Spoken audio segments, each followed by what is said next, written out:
Hello, everyone. Thank you for joining us today for the Alternative Learning, the Rise of Personalized Learning, where we delve into the impact of technology in education. My name is Sarah Florencha, and I will be your moderator for this session, along with Yusuf Ramadan, my co-moderator today. Today, we will be hearing from some great speakers. The keynote speaker is Dr. Joan Jackson, who is an educational change management consultant and risk strategist with over 3 decades of experience in K through 12 and higher education leadership. The 4 panelists are Sean Cunningham, who has launched her new digital media career after 22 years as a multiple award-winning television news producer, anchor, and reporter, and is also a content creator, producer of several multi-platform shows such as The Sean Cunningham Show. Our next panelist is Samantha Murray, a life coach, author, and motivational speaker dedicated to helping women embrace their God-given purpose with confidence, authenticity, and style.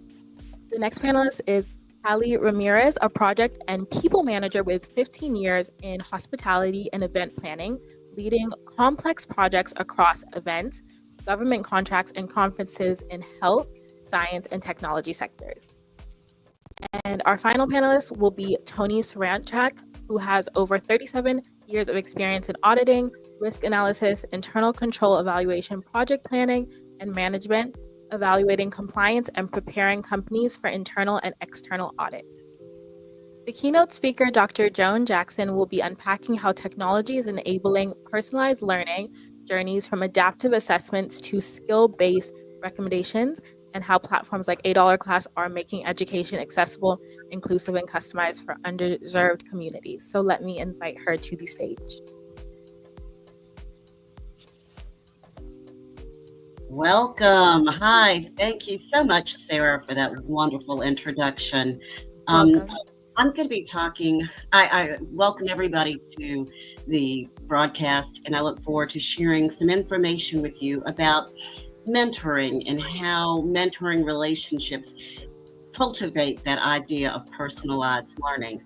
Let me just start you off with a little bit of statistics here. Did you know that 70% of digital transformation projects fail? That's kind of astounding, isn't it? But they don't fail because, they don't have the technology. They fail because people just aren't supported through the change. And so imagine, for those of you who are on the call today, if you are developing a mentor-mentee relationship team here, how would your team feel empowered, tracked, and celebrated from day one if they had the tools to use the technology-driven mentorship programs that are available to make the change that you need to really be successful? I'm going to take a few minutes today to talk to you how to move that mentor-mentee relationship through personalized learning using tech-based strategies. So when we talk about mentorships and developing those kind of relationships between mentees and mentors, we're looking at how to apply theory to practice so that the application of whatever tool you use to track or to develop and cultivate your mentor relationship is able to be applicable in the real world. And then whatever tech tools you use have to measure and track the growth of whatever you and your mentee are doing. There's no need in having a tool that doesn't track whether or not your mentee is progressing and what it is he or she needs to learn about your company, or what is it that you need to guide them through their personalized learning. Mentoring also builds strong tech skills. And if you're using a technology-based program, you're going to be able to match that tech skill with that mentee program. So what's the first thing you need to do to get your mentee-mentor relationship adaptable to the tech-driven mentorship program you might choose? It's got to be someone or something that includes everybody from the start. So when you're doing these kinds of mentee-mentor development programs, you need to make sure that you hear the voice of your mentee determine whether or not the tool that you're going to use matches their skill set. Also, whether or not it's going to host, a lot of situations where you're going to get the feedback that you're going to need to help that mentee progress. And as a mentor, I'm going to hope that you're going to create some type of kickoff celebration or have some type of needs assessment survey so that you can gather the data that you need to make sure that you're being the best mentor possible so that your mentee can achieve his or her goals. The second thing you need to think about is communicating a vision and a plan and talk about the benefits of being a part of a mentor mentee program. Because in this way, they can see that there is some buy in, not only on their part, but also on your part as a mentor, that they also have a part of sharing those kinds of conversations with you and understanding why this particular strategy that you're choosing or whatever type of tech-driven mentorship program that you're using really matters. You're also going to show how it's going to improve their workforce productivity. Either it's going to be their output, whether or not it's going to be mastering skills or understanding policy. They get a chance to use that mentorship tool to bounce ideas off of you as a mentor in the program. And also, it allows for easy accessibility. So, if you and your company are using mentor mentee tech-based driven ideas, you're going to use webinars, you're going to use emails, you're going to use one-on-one conversations to drive that engagement. Because that, after all, that is the role of this project with you and your mentor and your mentee, is to develop a sense of community. The third thing that I would say that you need to think about is to provide training and support. Um, we're all novices in some way. And then somehow, when you have a mentee, learning a new culture, learning the new processes and nuances of an environment really is key. So, as a mentor, you're going to be able to run workshops with your mentee in a tech-driven environment. You're going to be able to assign someone, maybe an IT person or some other person, to assist that mentee and understanding what is the technology and how to use the technology within your learning environment so that they can be successful and how you can help them. And also keep it simple. It doesn't have to be complicated. The more the student or the more that the mentee can feel comfortable with the technology and even the technology based mentoring tool that you use, it's it's easier for them to understand it if it's really short, sweet, and simple. The next thing, think about monitoring, celebrating, and refining. Monitor using the tech driven tool. So as you move along, there are going to be benchmarks that mentee needs to meet.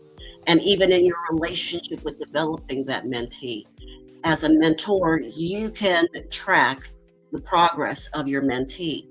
If you need to go back and work on some things, it's easily tracked. You can measure those, but also celebrate. Whatever happens and your mentee just is doing a great job, don't forget to say, hey, you did a good job. And also, even if you go through all of that, try and refine things. So, for example, you might have a survey to share and share the progress. You might want to highlight the wins periodically as your mentee goes through the program or as your relationship develops, but also make changes based on that output.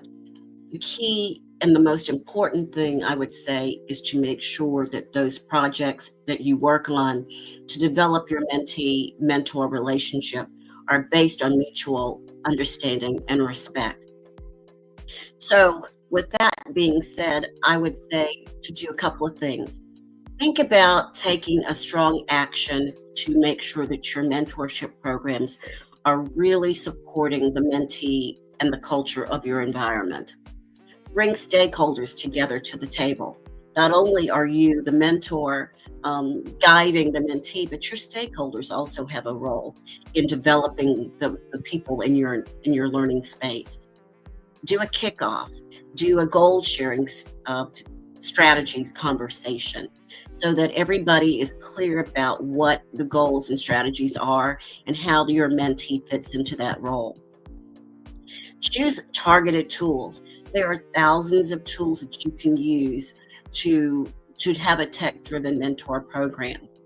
Choose one that fits your company or your organization. Having 3 or 4 vast across the environment is not going to work.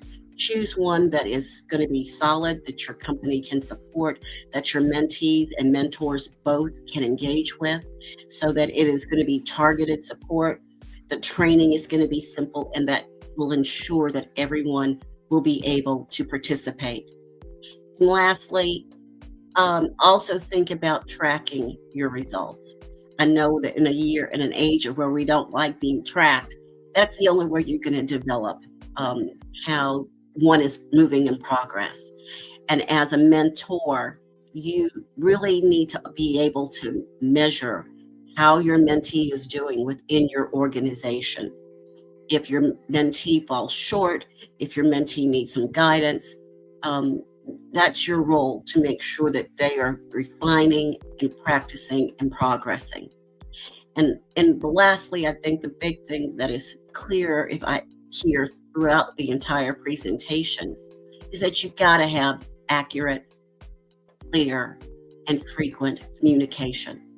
Having communication feedback loops is most important in making sure that your mentee is moving in a right direction. Having that constant conversations, having critical friend periods, also being able to allow them to have that open channel of communication with you in a confidential manner is most important. And I thank you for your time today, and I hope you have a wonderful conference this afternoon. Thank you so much, Dr. Joan Jackson, for sharing. Let's hear from some of our panelists today. So the first panelist will be Hallie Ramirez, who will show how technology identifies skill gaps and builds custom upskilling paths for learners to reach entrepreneurship readiness. Let me invite her to the stage.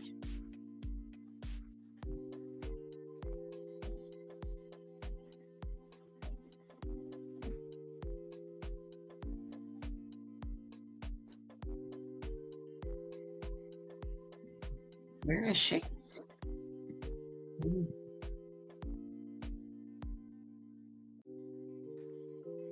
Okay, let me go to the next panelist to give Hallie Ramirez some time. So let me welcome Samantha Murray, who will explore how the framework and practical strategies to integrate robust social and emotional support systems into learning environment. So let me give her the floor.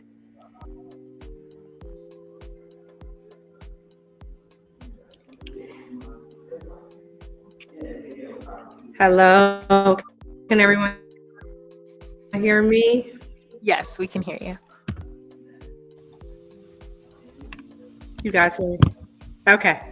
All right. Good afternoon. So excited to be able to join you guys on today. I just want to thank you all for taking out your time, one, to even consider believing, hearing, and also taking this liberty of this day to be a part of it. I am speaking on the social emotional learning, which I'm really delighted to kind of take a moment to speak upon that. First, I would like to thank Dollar, this amazing organization, to this amazing topic, to even consider the things that our children, our teachers, facilitators, and leaders are actually experiencing. Because of that, you're bringing awareness to the present struggles that happen so often and can easily go overlooked. So I want to say thank you for that, for even putting that on your heart. For those who do not know me, my name is Samantha Murray. I am a biblical life coach. I am well as an author as well as a speaker, and I help people build confidence through purpose in every area of their life. Today, I am going to be speaking on the topic that's not only dear to my heart, but also vital to the success and well-being of every student that I serve, or even some of my colleagues work alongside with, and that's integrating social and emotional learning for academic success. I really took a liking to this just because I know a lot of teachers as well as children who far too often get overlooked and misunderstood. So I just want you to take three times in three words is connect, empower, and transform. That's what I want you to hear. Connect, empower, and transform. Those three words sum up the heart that what we do as educators and leaders.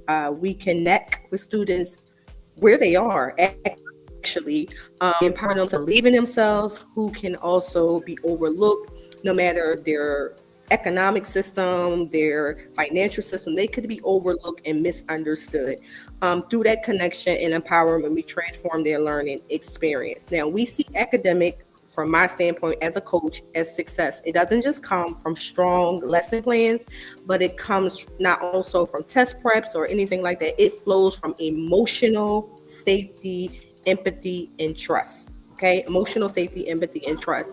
Because here's the truth: every day, students walk into classrooms carrying not just heavy book bags, but they're carrying emotional baggage and full of emotions that does not get properly addressed.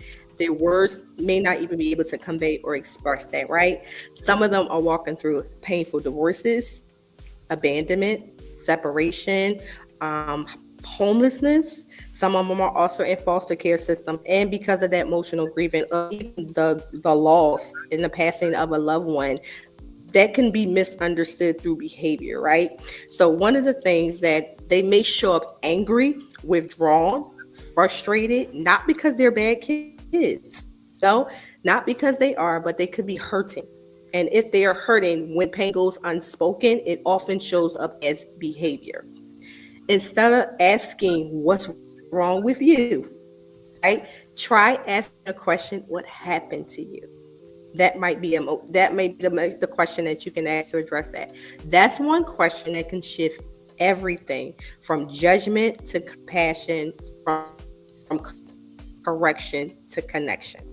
Okay, when students feel or seem supported emotionally, their academic performance rises naturally. And that's a plus for the teachers, because now they're able to function in a healthy environment, and even parents are even more wired to know that their child is being safely taken care of. Students don't care how much you know. They don't care anything about that. I said John C. Maxwell says students don't care how much you know until they know how much you care. Okay, they need to know that you are there. One of my sayings that I like to say is a person's story is often missed because too many judge the book by its cover without opening their heart to mind to truly read the pages within, right? So one of my favorite proverbs says the purpose of a person's heart are deep waters, but one who has insight draws them. That's what it takes. It's going to take some drawing to be able to reach out where that was not expressed. These things go overlooked so many times. So let's understand what social emotional learning is. Social emotional learning is about teaching the whole child. Okay, not just the mind, but the heart. It's helping students how to manage their emotions, build resilience, show empathy, set and achieve goals, make responsible, kind decisions. When those things are in place and it becomes a part of the classroom, culture, students safe enough to grow, they're brave enough and even confident enough to lead. That's what we want. We want them to be able to be leaders. They are our future, correct? And here's the truth: when emotional and foundation is strong, academic growth follows. It's inevitable, almost natural, to say the least. I like Aristotle, he say it like this: educating the mind without educating the heart is no education at all. We might as well just close the classrooms. There's no classroom at all. And why is education support fueled academics so important? It's because emotional stability and academic performance are deeply connected. When a child feels valued and supported, they learn better, they behave better, they believe in themselves. The classrooms are there to integrate that. Social economical learning is an experience. It's higher engagement with focus, improved behavior, and stronger relationships. That's a healthy place to grow where positive environment is infused. So think about it. If students can't process new information because they're emotionally overwhelmed, but when we begin to help them through that and regulate their emotion, they handle stress better. They express themselves better. They're in healthy ways where they're up for success. That will follow, not just in school, but we are building these children up for life. We're trying to create these skills in moments where they would grow in life. There's an unknown author that I like to say. He said, "A child who feels understood becomes a child who's ready to learn." They're putting their foot in the door. So 5 things that they say that are core values for is for a child to actually feel those things are being integrated is self-awareness. We so often mention a child's self-awareness. Sometimes they could be misunderstood or overlooked because they are young, and it doesn't have to just be a young child. It can also be a child or older age, a college student. They themselves may not have had that opportunity to have social emotional learning instilled in their development growing up. So now they're in college and do not know how to show up when they're overwhelmed, when the study load is too heavy. We're seeing those self-management, teaching self-control, awareness as well, relationship skills, building healthy communication. That's a must. And then responsible decision making. That's another one. Being able to do that by guiding through value and driven choices. That's definitely one of the ones. So I wanted to think about maybe like practical ways that we can kind of do that. We could try with very simple things. That could be start with connection. Connection is big. We overlook those moments on connection. Begin class with a quick check-in of gratitude. That's one. Model what you teach. Okay, students like to know that you are not just there for check. Model what you teach, empathy and sympathy and connections. Let them see how handling challenges in that moment. If you're overwhelmed as a teacher, if there's any teachers on here, how are you overwhelmed? Are you frustrated? You're not getting enough time left that you need a moment so they can integrate reflection. Ask a how question. How can the lesson connect with them? Celebrate empathy, recognizing the acts of kindness as much as academic success is very much hand in hand. And then create that dialogue. Build a classroom that is safe where everyone's voice is heard. That is the best way to do it. The best teachers teach from the heart, not from the book. Not the book that we have in here. It's coming from the heart. And another thing before we wrap up here is we students who develop empathy, collaborate, and lead with compassion. Teachers benefit too. Less burnout, deeper connections, and greater joy in calling. It's a win for everybody. Everybody gets to win. And academically and emotionally and even sometimes spiritually. Another quote by Theodore Roosevelt says, "To educate a person in mind and not in morals is to educate a menace to society." To educate a mind is not just morals, to educate menace to society. So academic success before we elevate, and when we teach from compassion instead of compliance, everything shifts. So here's my challenge to you and everyone else when we're having these opportunities. The next time you walk into a classroom,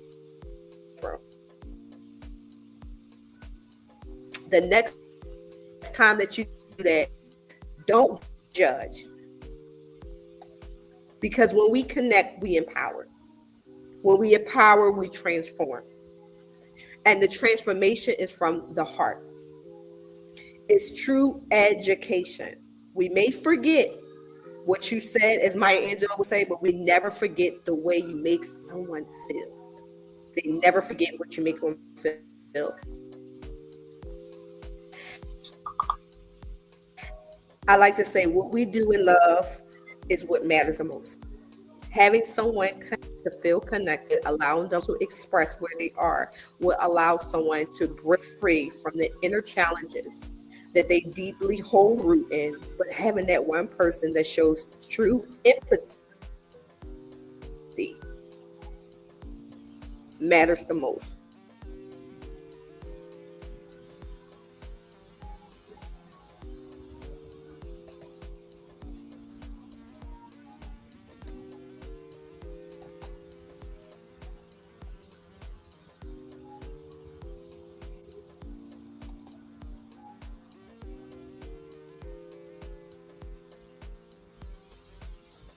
Thank you so much, Samantha Murray, for speaking about emotional and social learning.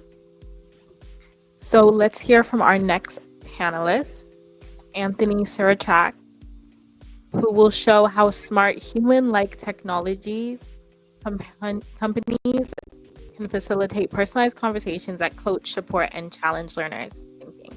So let's give him the floor.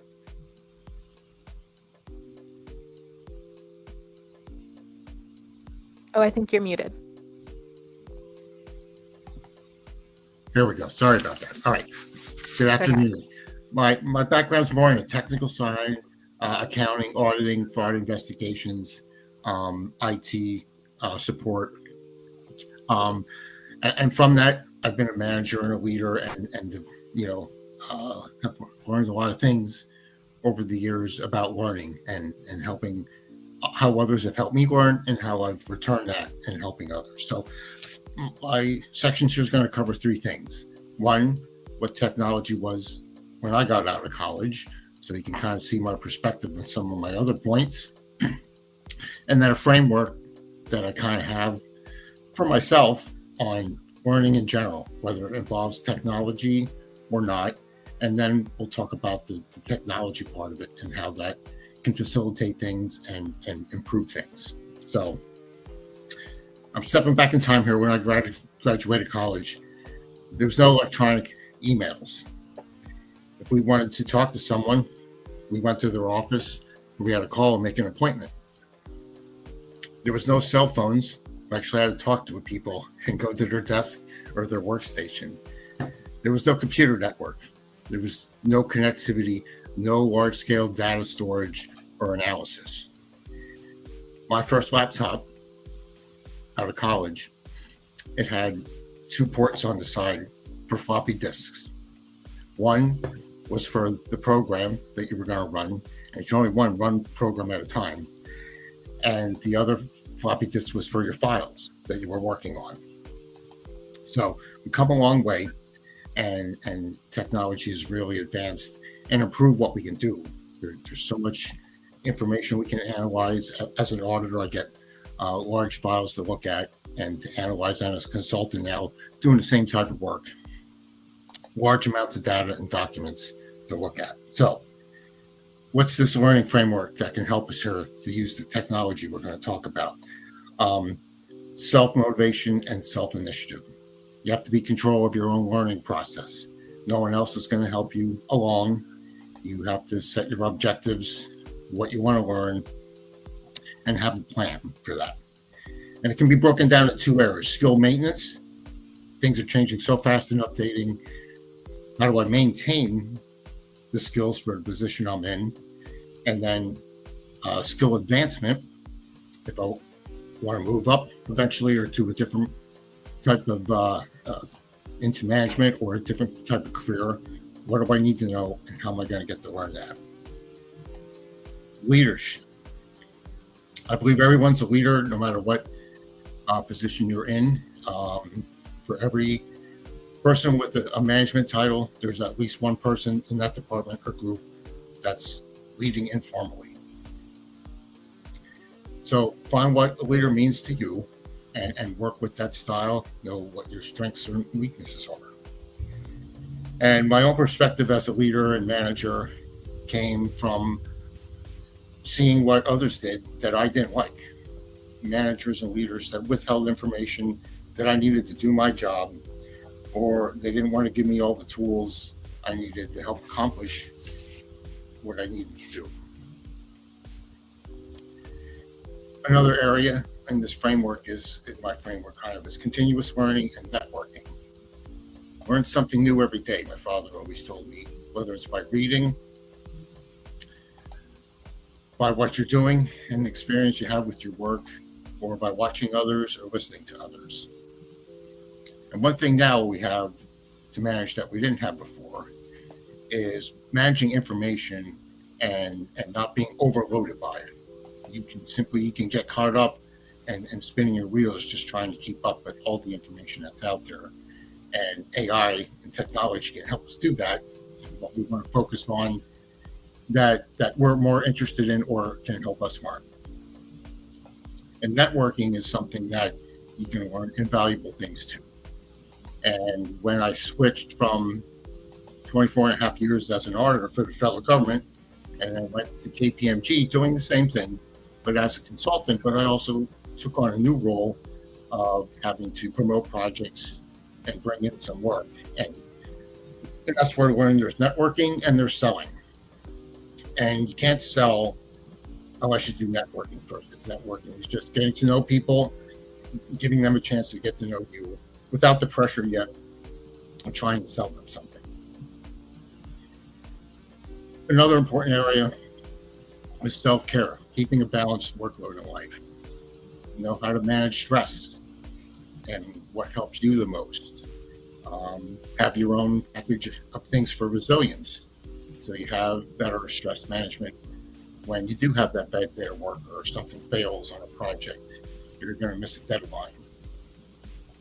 So have that own toolbox for what works for you, because it's different for everyone. And on different days, different things may work for each person also. So now let's get into the technology part a little that can help facilitate and increase our learning, coaching, and mentoring model. At the individual level, it helps with analytics and feedback. We can analyze individual skills, progress, and learning styles much easier by information that can be input.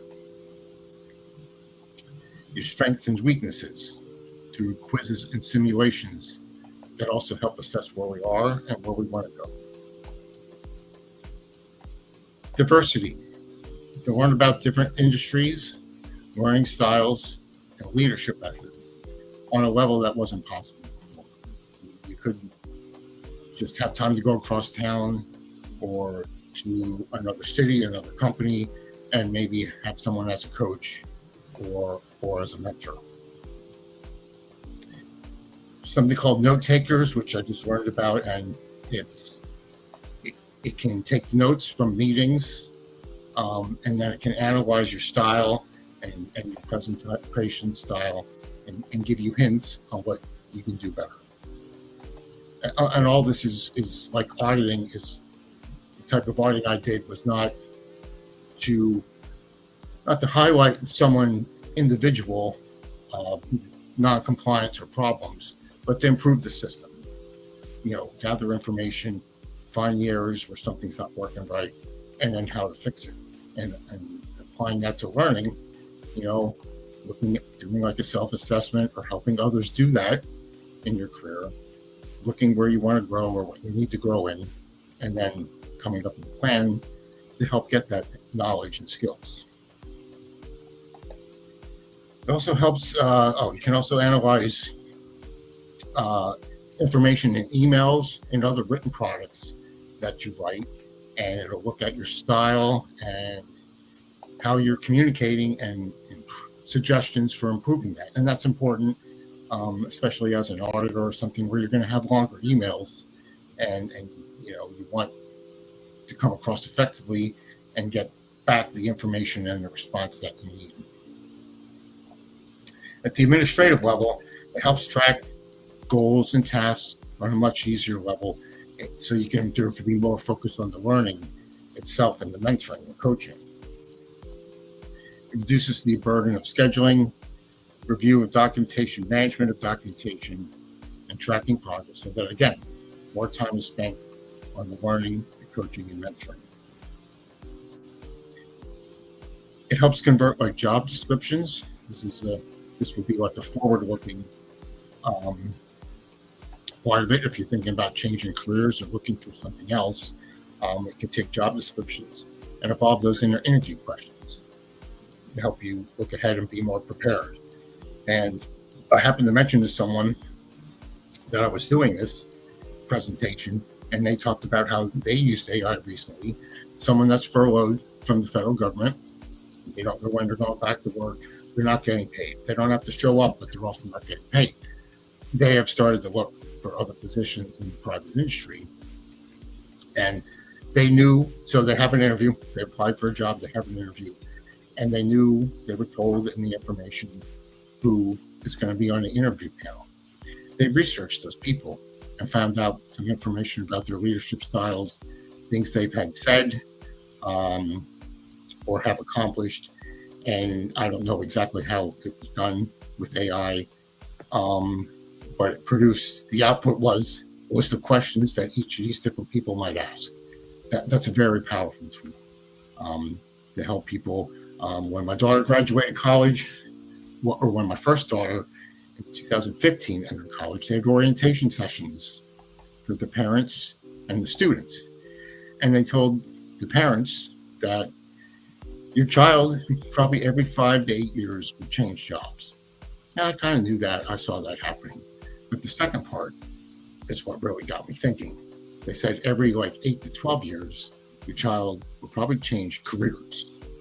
And that was like an eye-opening thing to hear. So all this helps.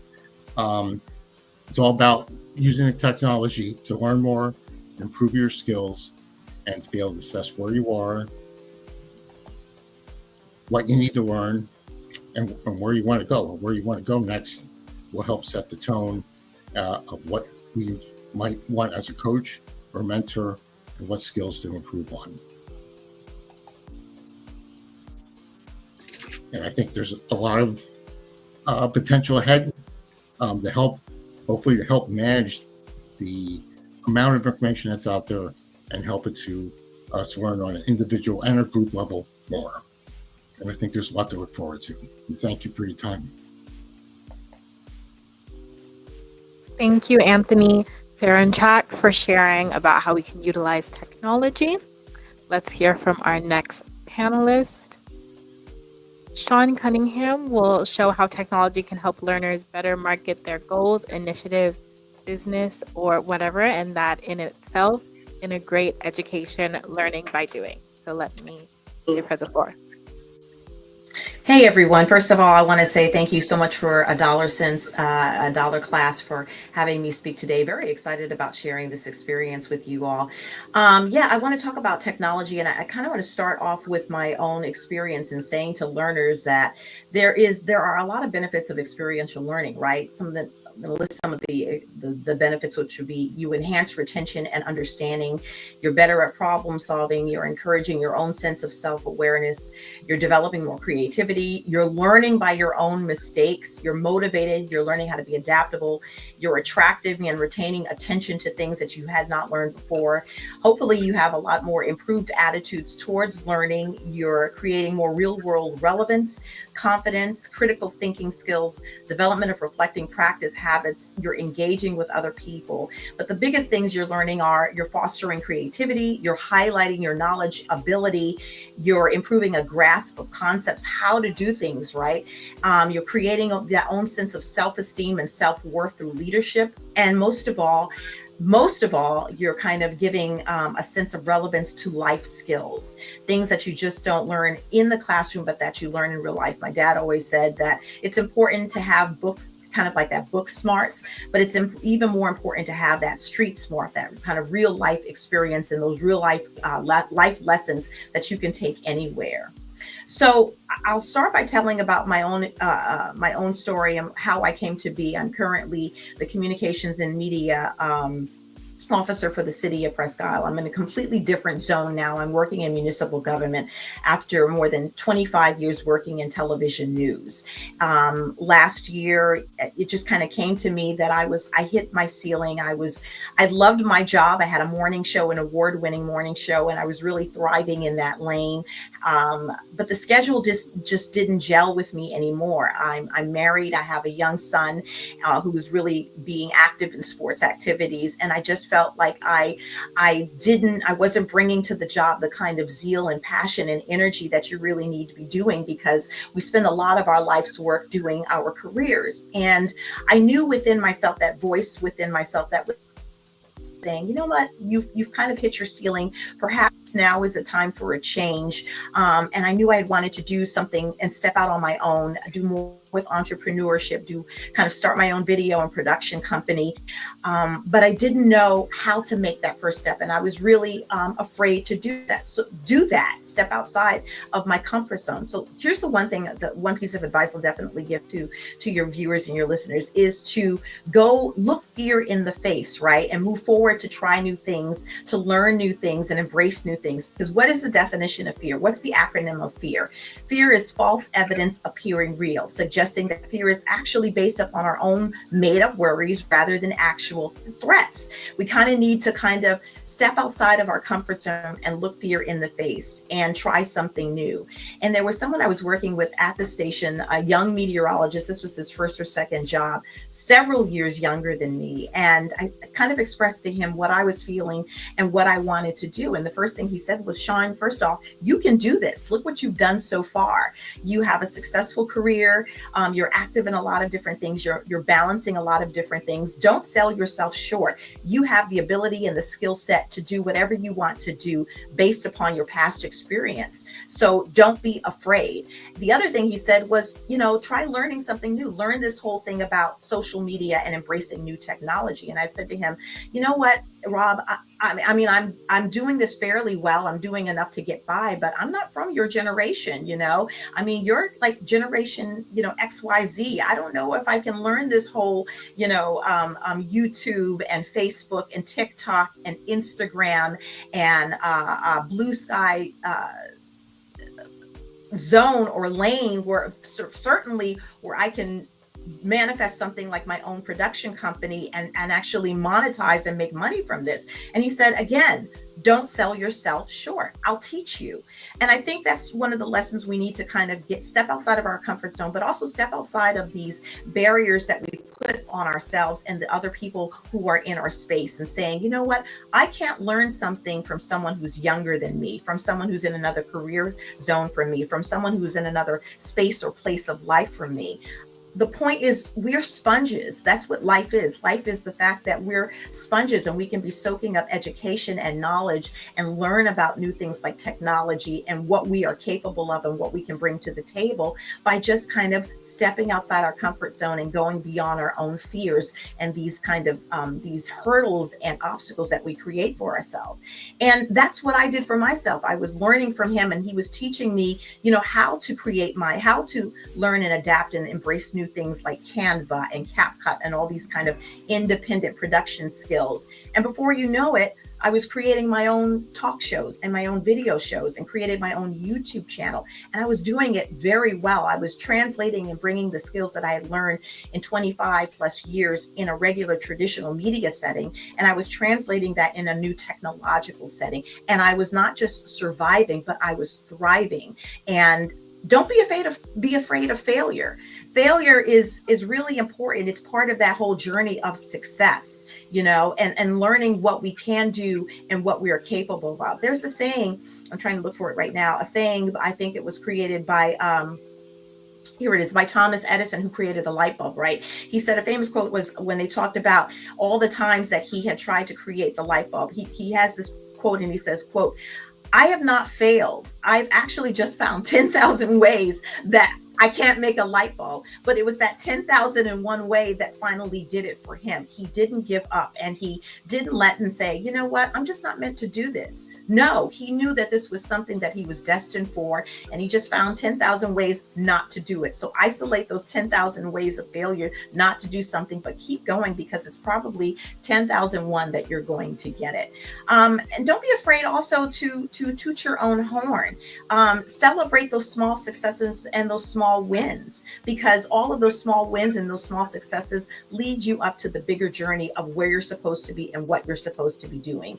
A year and a half later, I'm now working in municipal government, and I am responsible for their technology and creating and helping to kind of grow their their YouTube channel and all of their social media presence across many platforms. Who knew, right? And so I think it's about my experience, my life experience, and probably the best experience I can impart on you is that you never know where you're supposed to be, but you have to open yourself up to where the journey is, and consider life in this whole, this doing things as the complete life is the actual classroom, and the lessons that we're learning, at the end of the journey, is the degree of graduating to where whatever platform or whatever podium you carve out for yourself, if that makes any sense. I want to thank you all so much for having me to participate in this and sharing what I'm learning. I've learned so much also from your previous speakers. I think, there's never, you're talking about your viewers and listeners here, but actually we're learning a lot in ourselves, because we don't have all of the answers. We're still learning, right?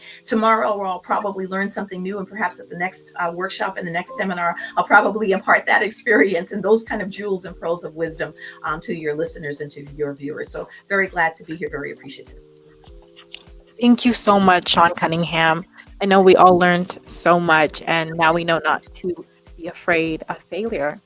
So let's hear from our convener, who will also be talking about the impact of technology on education.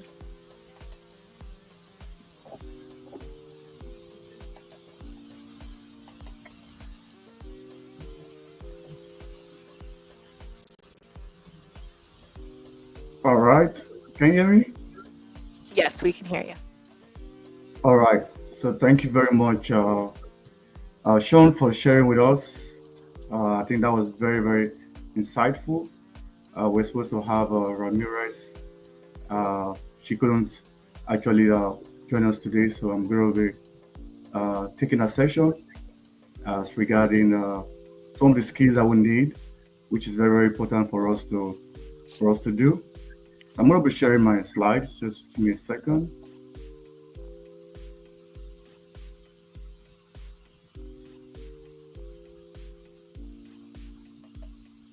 All right. So smart skills, leveraging technology to build a unique career roadmap is very, very important for us to have a glimpse of how technology is evolving today. And what I like to note, everyone is asking where is the next technology heading to? What are we doing, the AI and things like that? So it's very important for us as professionals, either entry level or mid level or C-level professional.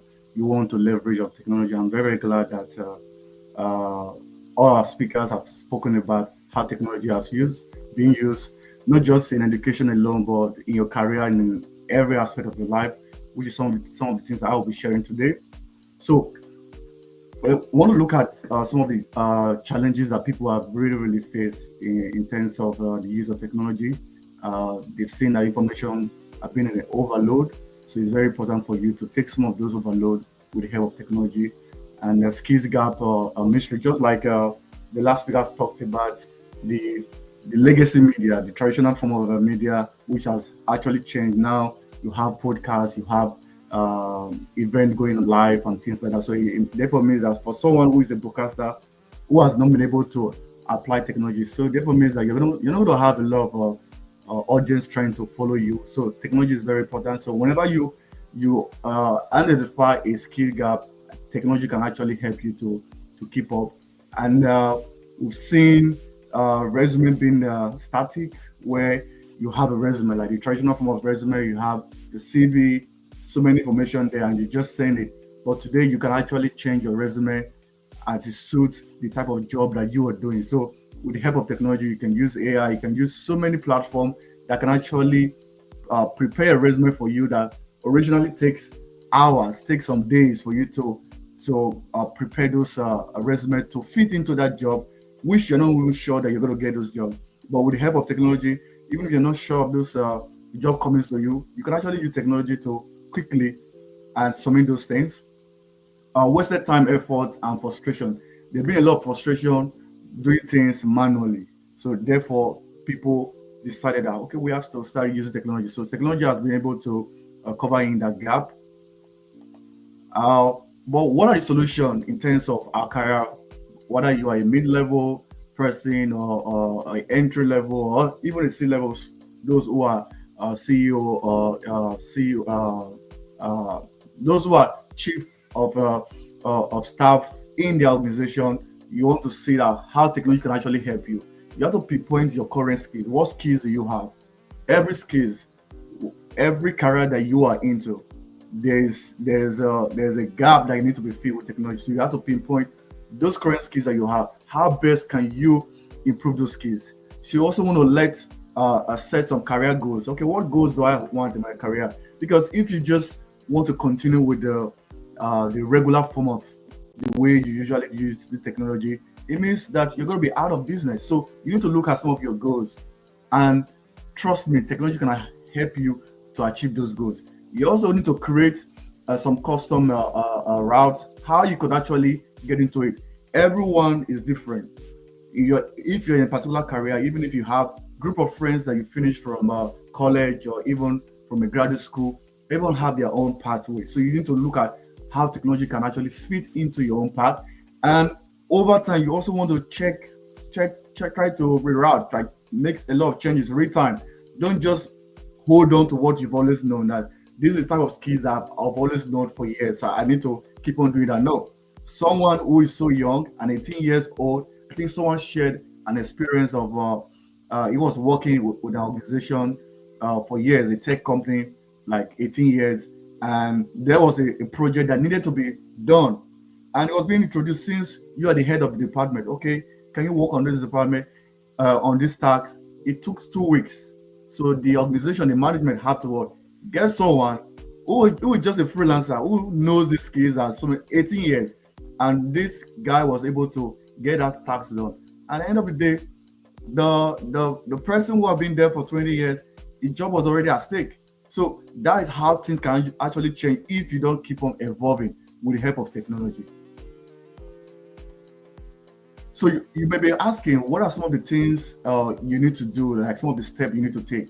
You need to the skill gap analysis process. You need to analyze what gap are you having in your skill. Analyze your current profile, scan some target roles, requirements. Don't just apply for every job that comes your way. Look at some of those jobs, see if you can actually fit in and see how you can actually use technology to become better. Generate personalized gap analysis on your own. You have to be realistic, you have to be true to yourself. Don't just have a pushback to technology. What are the gaps I'm currently facing? How can I use technology to be ahead of other persons? Because the moment you don't do that, from the story I shared, it means your job is going to be at stake. Even if you're someone in business for 20 years, you've been in business, and there is a new niche where technology is being used. If you're not able to learn those technology, you cannot keep up. Someone is going to move on. It might even be a startup company that just 2 years into the business, and all your customers are running to those startup companies because you've not been able to leverage your technology. So it's very important for you to prioritize how you could learn, how technology can actually help you. So dynamic skill engine that you need to do, created learning resources. There are so many resources. YouTube is one of the biggest university you can actually think of. You can go on YouTube to learn. Even ChatGPT, we have so many generative AI platform where you can actually learn. You can actually start teaching yourself. Adaptive learning paths. You can always adapt. Like I said, you always want to change the way you are learning.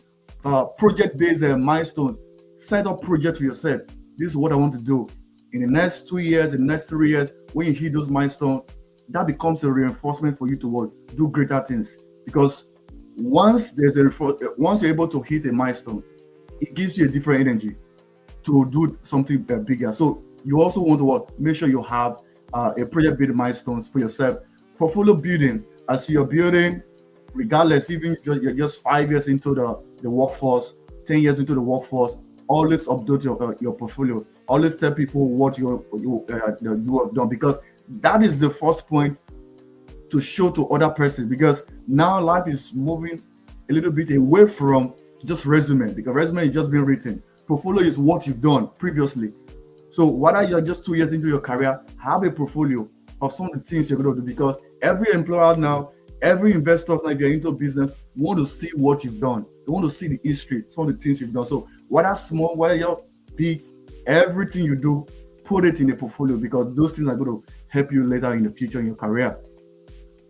3-step process, skills assessment. You want to analyze the skills that you have. You also want to talk about personalized learning plan. Like this event is talking about personalized learning. So now you don't need to be in a classroom. We've seen a lot of people picking up MBA, picking up PhD program, picking up even bachelor degree program right in the comfort of your home. So you don't need to be in the four walls of education, because why? There's now ways you can personalize learning at your own pace. You don't need to go at the pace of a lecturer, of a teacher, or whatsoever, or an educator. You can actually go at your own pace. So these are steps you need to do. Progress tracking and adjustment. You don't want to be in a project when you're not tracking how far you've gone. You always want to make a do analysis, take an evaluation. Okay, well, am I doing something right? And if there's something wrong, you also want to make an adjustment. There's always room for modification. Don't think that you know it, or don't think you're on an island. If you have any information that you are deficient in, ask other persons. Research, go on YouTube, go on Google and learn more, because those things are going to help you in the future. Benefit of technology-driven career, personalized learning, like we talked about. Most of our speakers have spoken about that. Personalized learning, real-time progress tracking. You can actually track, you can actually see what you're doing. Industry relevant skills. Not all skills is relevant now. You always want to look at what industry do you want to venture into, what skills is being required. Go in there and learn those skills, because if you don't learn those skills, you're gonna be like the person I talked about in the story who lost his job because he refused to upskill himself. So you always want to look at the industry relevant skills. Increase employability. So that's one benefit of having technology by your side, because now everyone want to hire you. Every investor want to introduce to the table, because why? You have a skill. You're able to adapt yourself with technology. Career advancement, with the help of technology, you are advancing your career every single day. Call to action. So your next step is identify your career goals, assess your current skills, explore learning platform. There are so many platforms which I'm going to be sharing in the next slide. Start your own upskilling journey. Embrace a continuous learning. And what are some of the tools you can actually learn from? LinkedIn Learnings. Many persons don't know that LinkedIn have a platform for learning. So you can go in there. It's a free service where you can actually learn just the way you have Coursera, Udemy, and so many platforms. This platform gives you opportunity to learn free of charge. Before now, years back, before the COVID, you have to pay for these skills. But now it's very available for you. Go on YouTube to learn some of these skills. Learn industry specific platforms. Industry you are into, what platform are they using, what tools, what apps. If you're someone who is using an iPhone, someone who is using an Android, there are so many apps you can download for free to learn any form of skills that you want, and that will make you to stay ahead in your own career. And so that brings me to the end of today's presentation. So if you have any question, there'll be a question in our Q&A question session, and you can always throw it to me, and I will go do well to answer this question. And you can always follow me online. I'm sorry, Tina's number DR, and I will be more than welcome to follow up with you and show you some of the secret I've learned over the years working as a human computer interaction specialist. So thank you very much for joining on today's training. Thank you so much for sharing. And let's go into our Q&A section where attendees will get the chance to ask our amazing speakers some questions. So let me give the floor to my co-moderator, Yusuf Mango, to take it away. Yusuf Ramadan. Hello, everyone. This is Yusuf, your co-moderator for today's event, and I will be answering all of your questions regarding the event, the technology from all of our viewers. So let's get right into it. A question from Casey from YouTube for Murray. Ray, can you come on stage, please?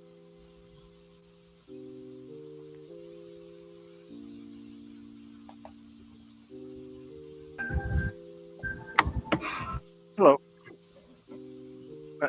You're muted. You're muted. How about now? Yeah, perfect. I can hear you. So a question from Casey. Great. When it comes to the metaphor Yeah. of the weight of the backpack, is that a common thing within a community of life coaches?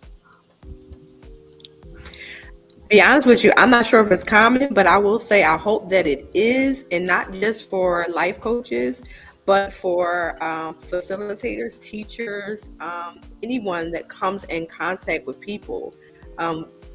We don't know what people are carrying. We don't know the road that they're crossing. We don't know the things that's heavy on them. So if we're not conscious and careful with how we come across people, we may not know what they're carrying in their backpack. So it causes us to carry empathy and compassion and sensitivity.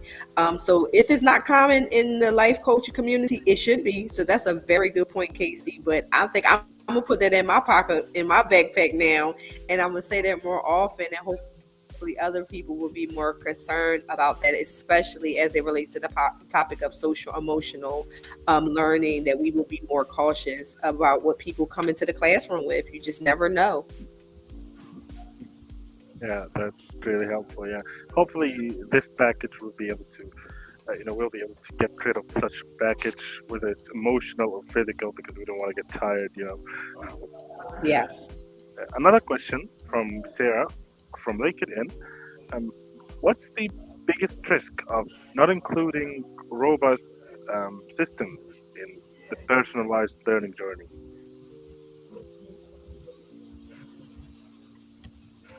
Would you mind repeating that? I didn't catch that.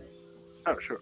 What's the biggest risk of not including robust systems in the personalized learning?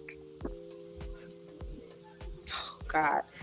I would say the biggest risk is you may overlook someone's state of mind by judgment. That's the biggest risk. You can have hurt people go through life and still carry something that their teacher said to them when they were 9 years old, and be crippled for the rest of their lives. They feel inadequate. They go into jobs that way. They go into relationships that way. And I think the very critical thing is to be cautious when you're interacting with people, because people are people at the end of the day. And sometimes in our positions and our titles, we can get so caught up with being judging someone by their front cover of the book that you can miss it. So that's very critical, to be cautious on how you handle people. Period. I don't think it's an age related. I think sometimes, especially when it comes down to children, they can be so overlooked because of their age, but those seeds are planted so young that adults grow up with that. So I think if we could start early, that's the critical part. Thank you very much. Let's move on to another question. There's another question from Casey for Cunningham, Sean Cunningham.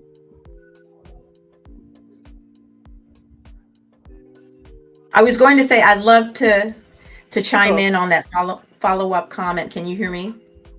Yeah, we can hear you. Yes. Yes, I totally agree with what Samantha just said. I'm so glad in this day and age, in this time, in this period, we're talking about the impact and having the discussion about mental health, for instance, for people across all ages. I think it's really important that we continue to hit the message of it's okay to not be okay, and the impact that mental health and all of the trauma that we carry from our experiences, how that impacts, our path towards success. There are a lot of people I talked about not being afraid of failure, but you'd be amazed how many people are actually afraid of success. And that's because they can't handle the weight of success, and they're not dealing with what issues or what traumas they've had throughout the course of their life. And they're consistently trying to prove something to the inner child that was hurt within them, or to try to make peace with whatever trauma happened to them. They're using these, they're kind of collecting accolades. They're adding things to their resume, but they're not really feeling it. They're not really feeling like they've made peace with who they are. The reality is that you were someone well before all of these traumas have happened to you, and traumas can't really don't let the trauma kind of define who you are. You are someone because you are, I'm a very faith-based person, so I hope it's okay. You are a child of God, or whatever your belief system is. You are worthy already because you were given breath and depth of life. I love the saying where they say, I love to hear a resume and your accolades. Those things aren't going to be read at your funeral. It's about the people who show up and the experiences and the impact that you've had on other people that defines how you've lived your life. But there are so many people in our world today who are afraid of success, and they're trying to add all of these accolades to make, and all of these degrees and things like that, but they're not really having a human connection and are making positive connections, not just with other people or with, their families or the people who are most important in their life. They're not connecting with themselves. So I think it's really important that we continue to have the discussion about the role that mental health plays, so that making sure that people are feeling whole, and that they have those resources available to make peace with whatever traumas that they have, so that they can really become the best version of themselves, not just for our communities and for the people that we engage with, but for the relationships we have with ourselves, if that makes sense. Yeah, definitely. The emotional or the mental side is very important, even more important than the knowledge side in any learning journey. Well said. Another question for Dr. Joan. Yeah.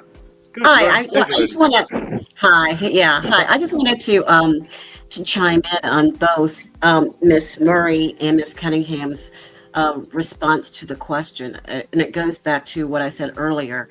It's like those two things have to come from being able to manage change. I mean, that's one thing I've learned over the years, is that we just aren't taught how to manage change. And our reaction, as the two ladies have said earlier, whether it be mental, social, emotional, if we as adults can't manage the change, we can't expect our children to manage change, or our colleagues to manage change. So at some point in our journey, we have to be able to understand that change is going to happen. We have to manage the change, and we have to adapt to the change. And whatever skills, be it through mentoring, through the technology that we've all talked about here, and even trying to do, even being able to say, I'm not okay, is a change process. So until we as adults understand that it's okay, things are going to change, and don't freak out about it, it's going to happen. And then we're comfortable with that, we're going to find ourselves in these kind of positions. So that's just my take. Yeah, that's a pretty solid take, actually. We do appreciate these wise words. Yeah. Another question for you, John, while you're still on stage, Dr. John, from Mike from LinkedIn. What's the single biggest barrier to scaling personalized learning today? And for me, I think it is capacity. Some areas are just not able to grow and spread with the capacity. The need may be greater than it can support. You may have a lot of young mentees who need, seasoned mentors, but you may have some mentors that just aren't ready to meet with that younger person. There is such a thing as, generational gaps. So having that generational gap impact the learning of the new mentee may be a problem. So I just find that the capacity tends to be one of the greatest challenges to spreading out and being able to support an environment. Yeah, well said. Let's move on to another speaker. Back to you, Cunningham. A question from Casey from YouTube.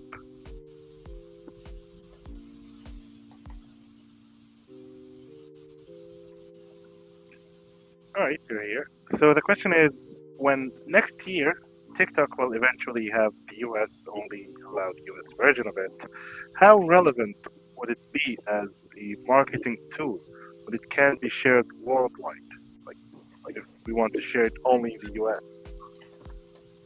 I think it's very relevant. I think any time, first of all, we know the impact that social platforms like TikTok have already, and just I mean, I'm thinking just in the past 2 years, the conversations that we've had regarding this particular social media platform, in politics, when we've had congressional leaders and congressional hearings, and we've had some of our political leaders discussing the relevance of TikTok and what it could potentially mean for the users and accessibility and potential banning, that in itself puts it on a higher level. I mean, when you're having those discussions on Capitol Hill.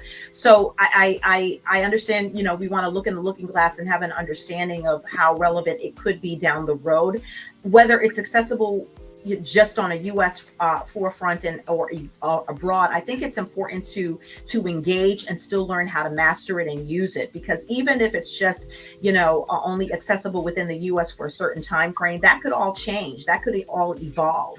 And I think it's important for us, whatever the platform is, to have some type of an idea of how to use it, how to master it, of its relevance and importance as far as social engagement, and learning how to use it.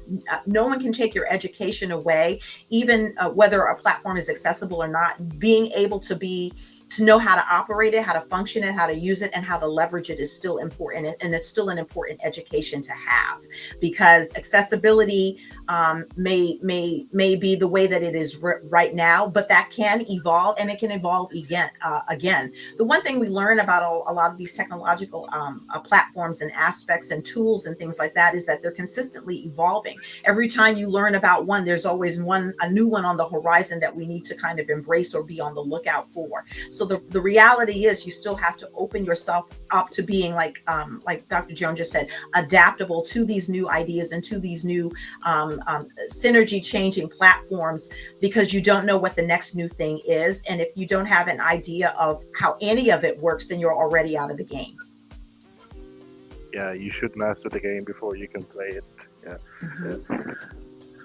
All right, moving on to another question for Anthony. Anthony, can you come on stage, please? Hello. So you talk about the AI and how it can help you to be able to think better and to think faster and be able to master some skills. We have a question from Alex from LinkedIn regarding this. How can the human-like companions be used to challenge a learner's thinking?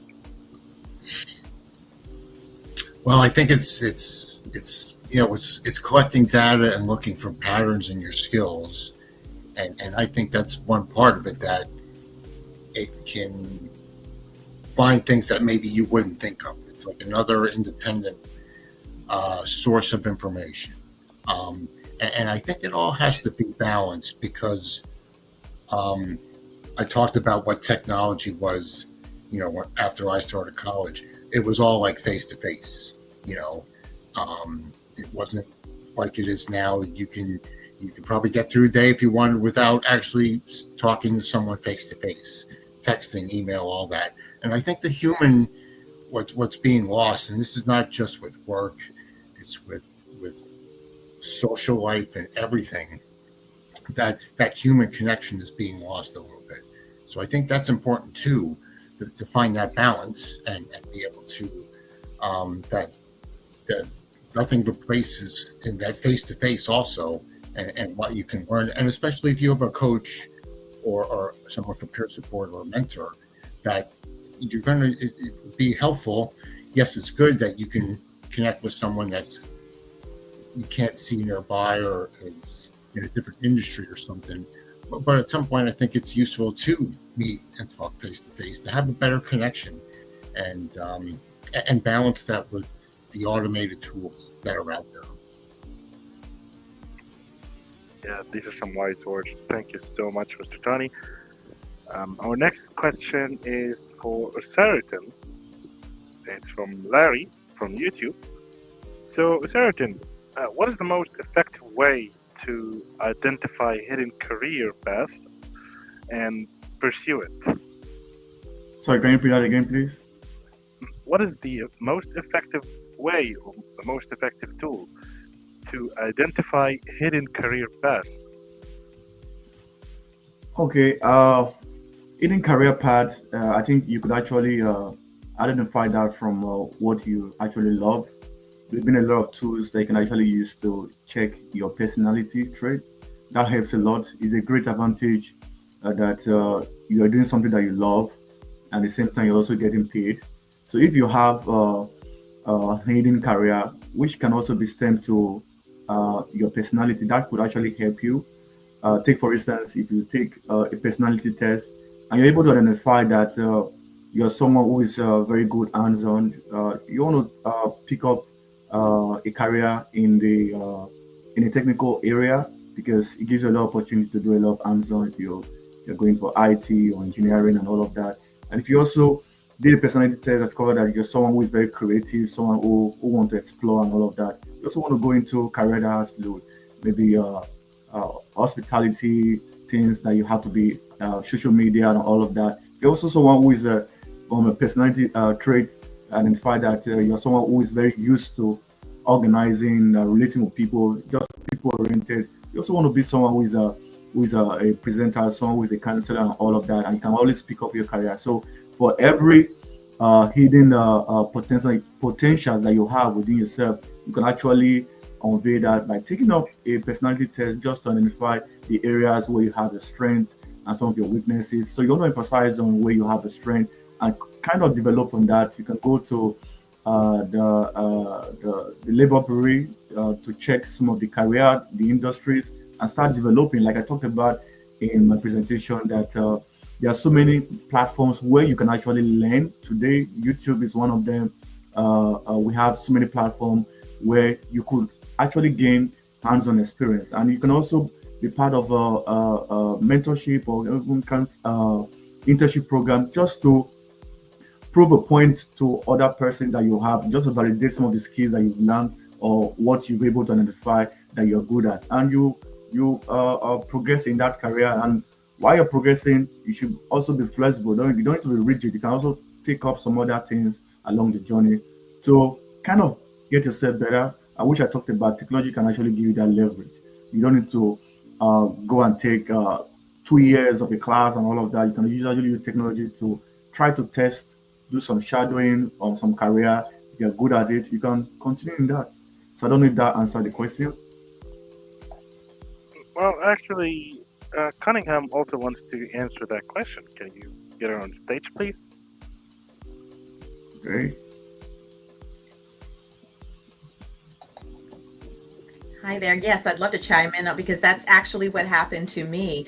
Following on what Asarajan said, I would say take a self analysis of yourself. Take the time to kind of write down the list, do the 2 columns of find out what you're passionate about and what your energy kind of lends itself toward. Because we spend a lot of time on our careers, right? So ideally, you should be doing something that you're passionate about and that you love doing. There is a difference between a job and a career. A job, a lot of us do that. We're holding down the job because we're trying to pay our bills and get things done and accomplished. But a career is really something about it's an evocation. It's something that you're passionate about, you're energetic about, you've been educated toward, and you're spending a lot of time on. Do the list and kind of write down the traits of what you're passionate about, not just something that you want to succeed in monetarily, but something that really inspires you and ignites that fire within you. If you love public speaking, if you're passionate about technology or IT, if you want to become an entrepreneur, if you have a really great idea for a product or if you don't have the skill set for that, or whatever the list is, the things that you need to check off to accomplish doing that, then talk to a career coach. Sarden is right. Go on YouTube. There are lots of people out there who are trained and who their passion is in helping you find your passion. Get a career coach and have get in touch with someone who can help you get on that path. And if you need a skill set and education for it, he's right. You don't just the school of learning has expanded it so much with technology. YouTube is probably one of the biggest schools of learning out there for anything that you want to learn. But also you can do things virtually, you can do things online. There are a lot of traditional universities and colleges out there that are offering an opportunity for you to learn at your own time and pace and get get those colleges and degrees and also certificates. There's so many ways for you to become the best version of yourself with a career. But the one thing you need to do is you need to start now. Don't put it off. Don't say, you know what, I've always thought about doing this or dreamt about doing this, but that's not for me. I'm not that kind of person. No, if there is a reason why you're consistently thinking about it, pondering it, dreaming about it, or it keeps kind of showing up in some area of your life, those are usually red signs and glaring signs that you might need to kind of pivot and try and do what you were always meant to do. Start today. Even if you're just take the dollar class like we're doing. This is a school of learning, whether you realize it or not. Yeah. This is a big school of learning. Maybe, you know, you're watching this and you're learning from us, maybe because today is the day where you're supposed to, as soon as this workshop is over, try out and go out and apply and do something new. So let this be your impetus for you to change your life. Okay. Yeah, these are some wise words. Thank you very much, Mrs. John. Also, John wants to add to the topic. Hello. I'm just gonna piggyback on what Ms. Sean said, because it's very clear in today's economy, you don't need a college degree. And if you know how to manage your passion, let me say, if you're really not quite sure, I would say take a Myers-Briggs personality test. There are tons of different kinds of interest inventories that tell you about the kinds of careers you have by your personality. One is called ONET, and it really goes through 150 questions. And at the end, you get a big assessment of as to what you like and what's really not what you like. And it gives you some other opportunities. But I would say right now, given the market, given where we are in today's economy, go do a certification. There are tons of certifications, and even as Ms. Sean said, this particular organization, ADollarClass, you can get a tech certification, a business certification, whatever. You don't need to decide, oh, I need a full-fledged degree to be reputable. As long as you have the skills, the paper that says I have those skills, you can set yourself up for fantastic life experiences.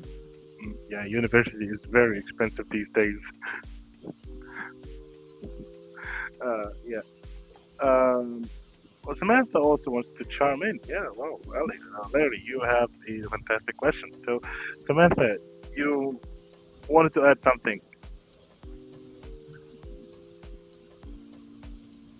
I just wanted to add up a bit of encouragement as it pertains to moving forward and taking that initiative to take that action or whatever journey that you decide to take. It's two wins, WHEN, and then it's WIN. Win is not a date, it's a decision. And then when you make that decision, you get that WIN. And that WIN could look different for everyone differently. Your WIN could be that moment when your decision gives you peace. That WIN moment could that be the sense of accomplishment. The WIN moment could be that very thing that you always wanted to do, but you were always waiting for the perfect time. Well, I hope today, after this session, gives you that win, that gives you that accomplishment to even take the step forward. Get out of your own mind, whatever hurdles is keeping you from taking the moment, looking for when the right moment. WHN, your one, your WIN is waiting for you to take the win moment. And just wanted to encourage you with that. Yeah, these are some encouragement. Yeah. Let's move on to another question now, shall we? So, a question for. Okay, it's a question from Olu Florenzo from YouTube for John, Dr. John. Yes. Oh, so the question is.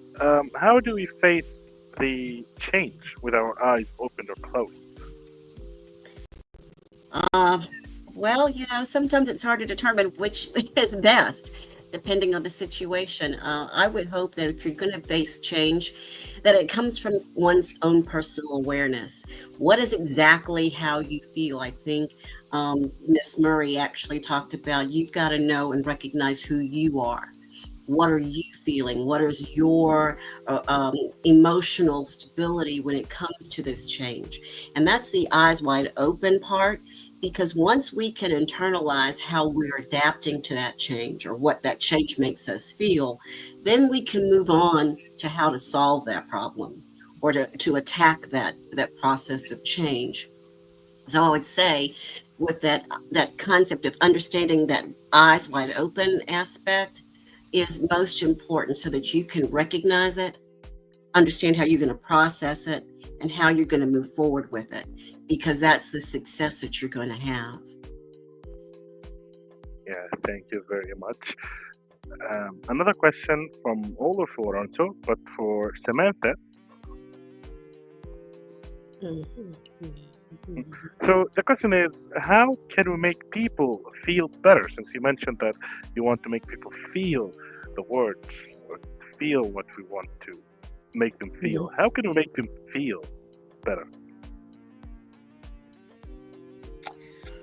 One of the things I like to say is your words create worlds. And the word that you want to create is the words that come out of your mouth.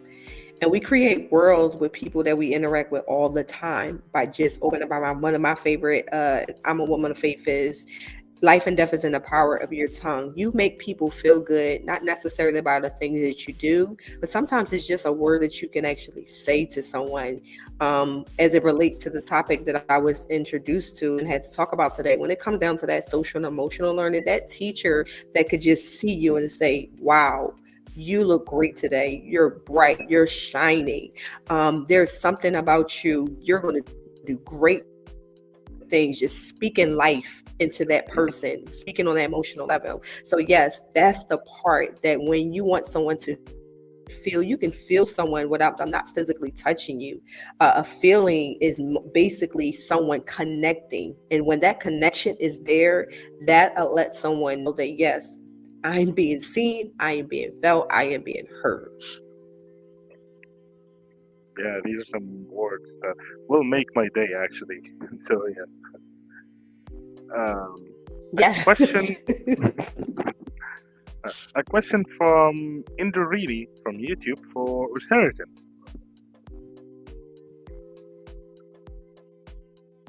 So, Usaritan, Induriri is asking if I'm having a total career change in my late 30s without having much work experience in a specific field. How can I fast track my career learning span in a short time? All right, I have a good news for you. The good news is that AI can actually help you to fast track that. And so if you're able to use the AI tools, we have ChatGPT, you could actually get some experience.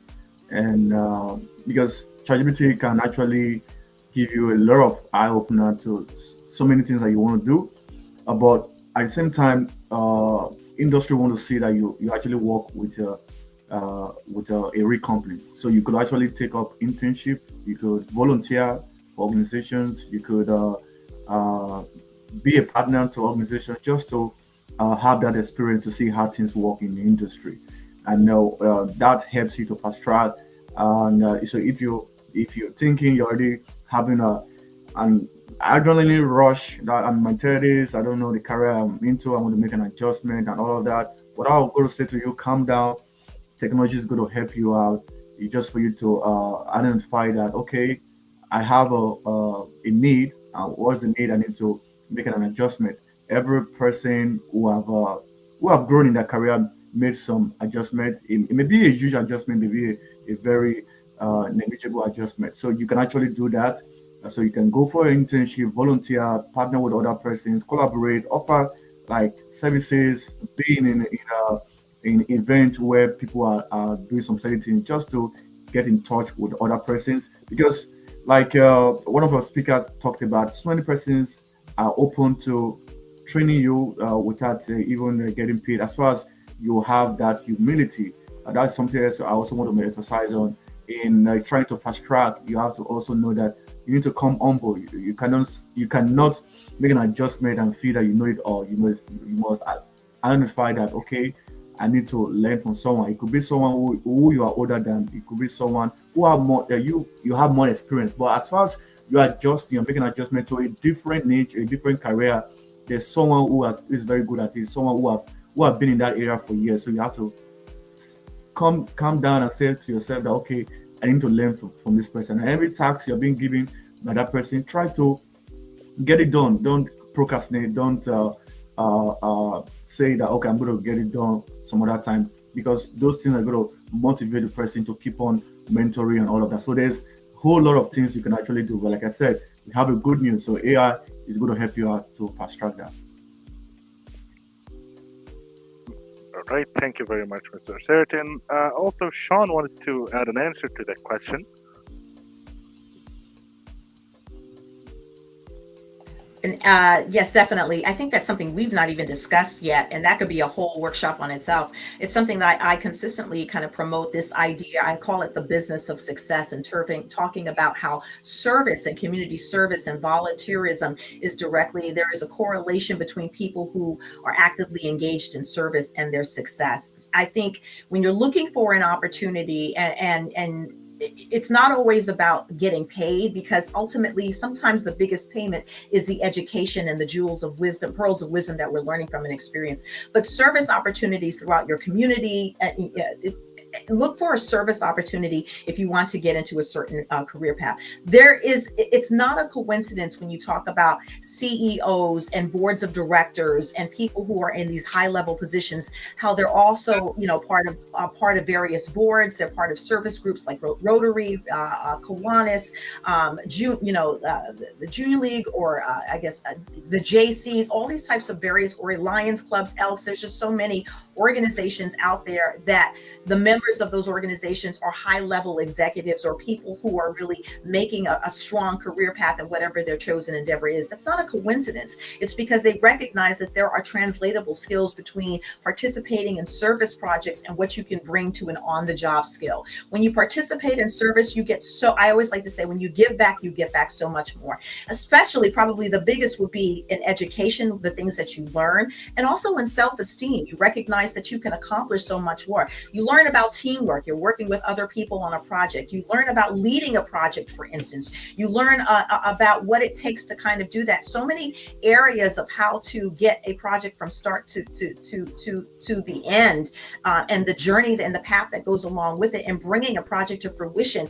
All of those are translatable skills that you can bring to a job situation, to something, on the job, but also, you're also networking, by the way. If you want to, learn from someone or work for their company or work in their particular career path or chosen endeavor, it's a great way to meet people. You're learning about socialization and communication. There's so many skills that you can develop that grow you as a person and as a potential star employee in whatever your career path or your chosen career path is, by service opportunities. Look for a need in your community and try to fill it, or get with another organization or group of people that are filling it. It's a great way to move up. I really, truly believe service does lead to success. Yeah, definitely the voluntary work and the community service are some great ways to ensure you got the experience and what it takes. Yeah. Moving on to the next question from Larry from YouTube for Anthony. Anthony, can you come to stage?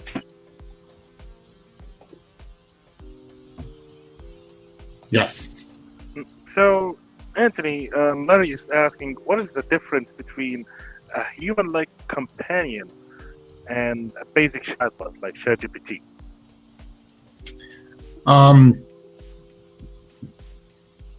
I think it's more. I think it's only a slight difference from what I know. It's more how you're interacting with it, maybe the visuals, and I think the chat is more like word based, where it's the other ones. There's a physical a visual aspect to it also. So, and that's important though to think about, because we all think differently, and knowing what your how you think and process information. Some people are more visual.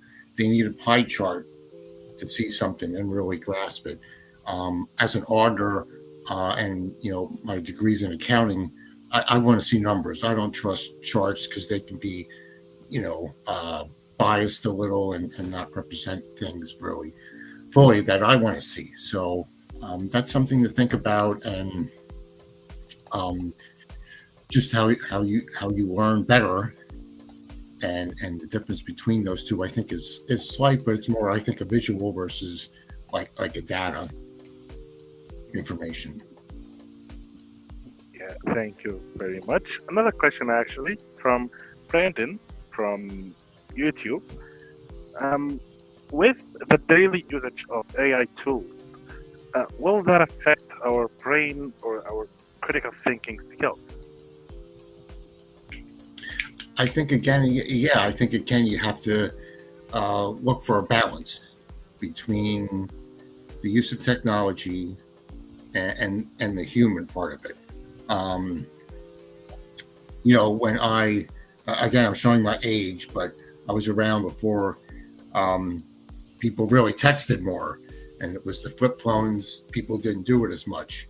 And I remember once two employees in the audit group I was managing, they sat right next to each other, and I see they're both on the phone at the same time, and it didn't matter, that part that was acceptable. But I said, like I said to one of them, who are you talking to, just to be curious, and he points to the cubicle next to him, and I'm like, you have to be kidding me. Like, just get up and talk to them. So I think there's a balance in it all, and we see that um, with what's happening with social media in general, that people are over relying on it and feeling disconnected and lonely. So it's something to monitor and be self-aware of. What balance is right for you, and maybe it's different for everybody. Yeah, definitely. A lot of AI usage will affect your brain, actually. All right, moving on to another question from Frank from LinkedIn for Samantha.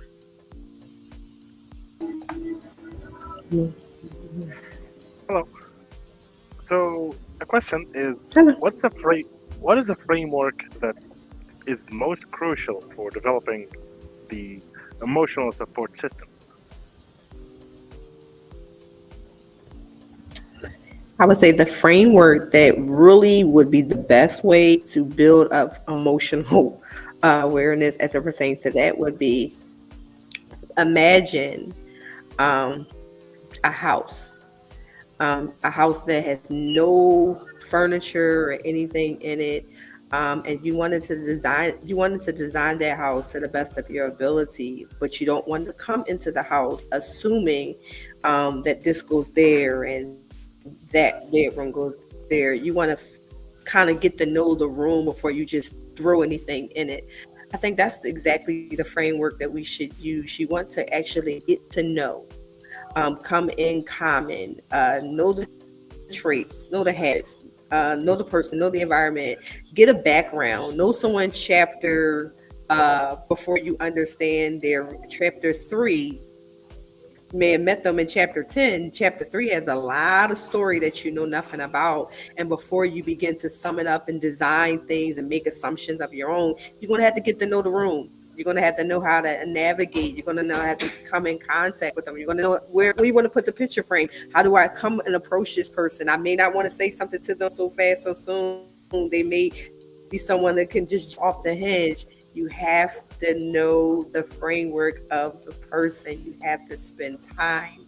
And I think that was one of the things that one of the speakers spoke about, is where you're losing connection, human connection. That is fading away. No one wants to spend time. No one wants to interact. No one wants to get to know how you design the house, what goes in the house, what house. No one wants to get to know the personality of a person. They just want to come, just assume, and or come in and begin to put people in this kind of box. But I think if you spend time with people, then you will understand. You will have more relatable conversations. We got to get back to that human connection. We fading away from that, and that is the society today in so many different areas. Yeah, thank you very much, Mr. Samantha, for that. Moving on to another question from Carol the One for certain. All right. All right, so the question is, should a career roadmap be strictly planned or fully agile? Can you repeat that again? The last one. Like, should it be strict or fully agile? Like, should it be Adjustable. yeah? Yeah, I think a career plan should be adjustable. It shouldn't be rigid. Technology will not allow you to make it rigid. If you are very static with your career, it means you don't have a place in the industry. You have to keep on evolving. You have to keep on making an adjustment. So it's very important for you to make changes, and the best way is for you to uh, keep on learning and unlearning some certain things as regarding your career, because there's always new trend. I think it's part of the reason why there's need for continuous education.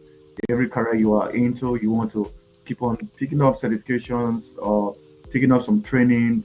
Like most multinational companies, they require using a requirement in multinational company for you to take trainings regularly, either weekly or monthly.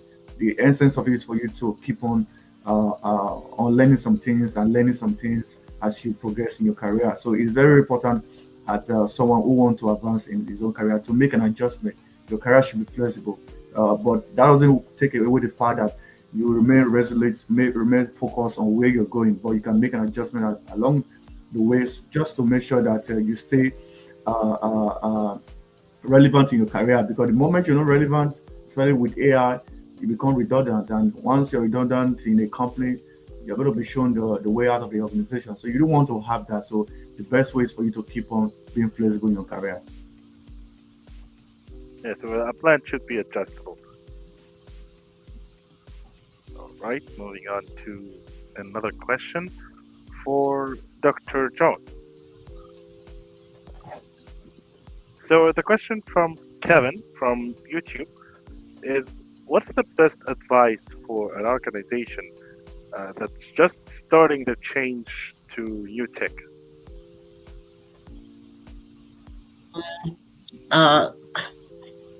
Well, one thing I would say is what is your goal for the use of the tech? I mean, just because you've got technology doesn't mean it's the right one to use. And how are you going to use that tech? And what kinds of aspects are you going to use it for? Because, as I said earlier, just because you have it doesn't mean that it's the best way to move whatever your goal is, or your product or your philosophy through. And is it something, your technology going to be something that you're going to want everybody to know how to use and manage? So again, I'm going to go back to saying, what is the needs assessment? What is it that you want it to do? And how are you going to make sure that your stakeholders, your employees, all understand the benefit of that particular tool? So I would say moving those things forward would have to come from the answers to those questions. Just because having technology is not just about moving your company forward. It's about making sure that the people who are doing the work can actively be productive and that they're meeting their tech goals. If you've got a quota that they've got to meet, is this technology going to help them meet it? So there are some questions that I have before I can really answer that question, because again, is your technology the right technology? And if not, then what are your other alternatives? If you don't use it, is paper and pencil really going to be the best thing for you? It is, whatever kind of tech tool, is it going to be better that you just use a learning management system as opposed to a full-fledged AI or a Python system based, or what? I mean, you've got to figure out how you're going to use that tech, the benefit of the tech, and the purpose of the tech before you can even move forward. So I don't know if I've answered your question, but those are the things that I would look at before moving through. Yeah, so depending on what the tech is needed for, that is the strategy, or that's the technology that we're going to use. Correct. That's how I would think so, because, and again, I'm sorry, I'm not really all that tech savvy, but for example, I know that Python and AI can do thousands of things, but just because I need it to, all I might need to use it for, I might be a secretary. All I might need to use it for is to send out email blast, right? So are you going to invest in all this money on this big idea of a technology base, and all I'm going to use is just a little small fraction? Is that worth the financial obligation you've just put onto this technology for my little small piece? And so you got to look at the cost benefit analysis about what your technology is really doing for the systems and the operations of your company. And again, you got to go through training. We talked about mentoring here 500 times. How are you going to get these people to be trained on the tool? Is it going to be cost effective to train them? And people are going through generational change. We talked about how people got to move through change. Is this going to freak people out, or is it going to take my older people in my company longer to learn this? How much longer? How long am I going to give them to pick up this tool? Who's going to mentor them? Is it going to be a situation where you're spending a lot of time, energy, and money on getting people to get up to speed, as opposed to having a workforce that's already at that capacity? So there are a lot of things that you got to think about in this dynamic of this question, that need to pose whether or not how it's going to be used, and whether or not it's going to be a great tool for you to master. Thank you very much. Speaking of technology, our next question for Anthony actually about the technology. So a question from Wayne. The question is, how do we ensure data protection when using technology for the student learning?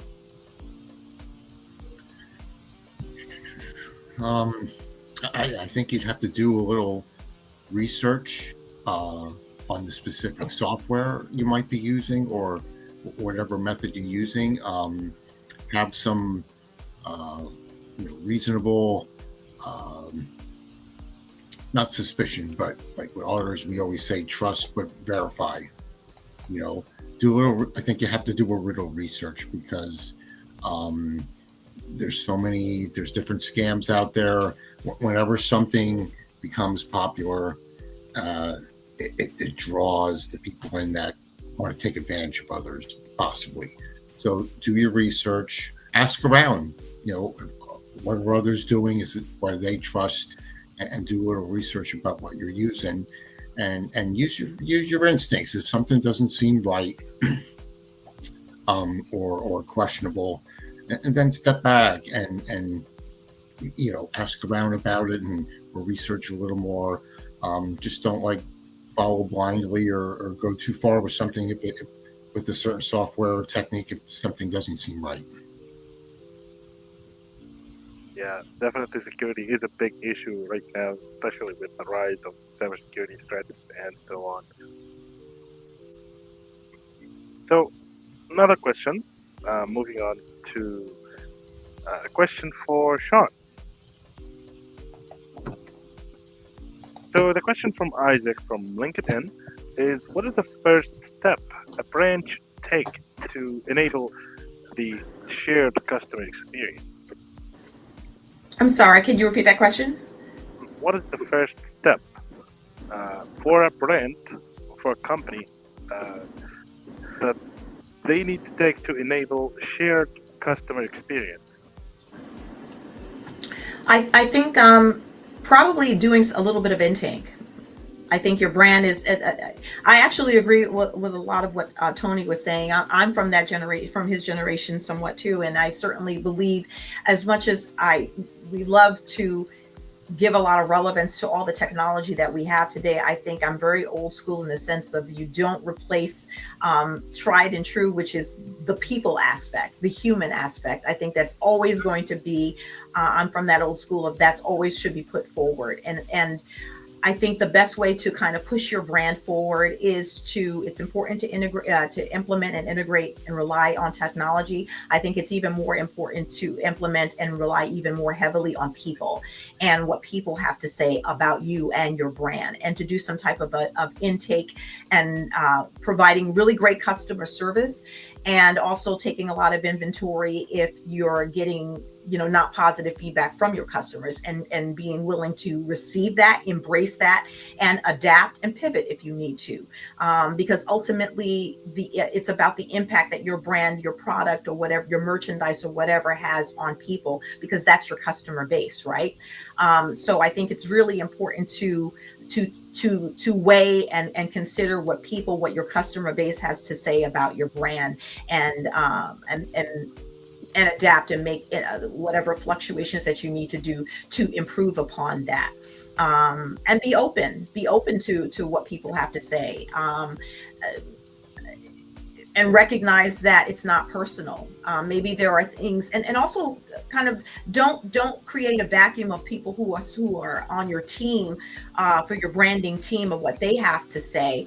Be willing to hear dissenting and opposite opinions about something. If you surround yourself by yes people all the time, or people who are telling you how fabulous your brand is or your product is, and you're not being open and being willing and receptive to hearing what the opposite might be, then when you finally do put your brand out there and you're not hearing something that you thought was really great about it, you're not going to be able to adjust and to pivot accordingly, because like Tony was saying, things are skewed. So I think it's really important to hear positive things, but I sometimes think it's also to hear actual feedback of things that may not be so good about your brand or your product and your marketability, so that you're able to kind of to fix what you need to fix and adjust what you need to adjust. Yeah, these are some real words. Thank you very much, Ms. Sean. And if there anybody have any questions, you can directly message all of our speakers on their personal data, which will be presented to you at the end of the event. But for now, we will be having some closing remarks by our convener.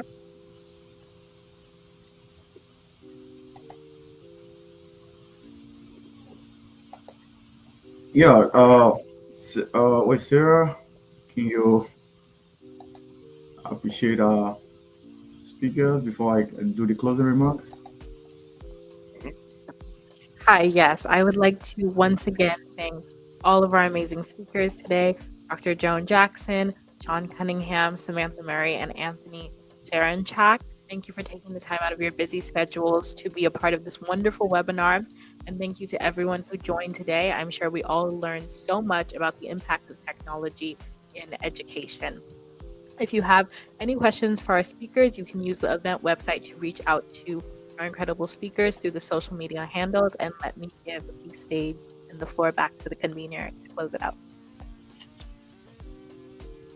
All right. So thank you very much, Sarah, for that. And thank you for everyone who was able to join. It was an incredible 2 hours of we were able to speak. A heartfelt thank you to our brilliant keynote speaker, Dr. Joan Jackson, and insightful panelists, Sean, Samantha, Anthony,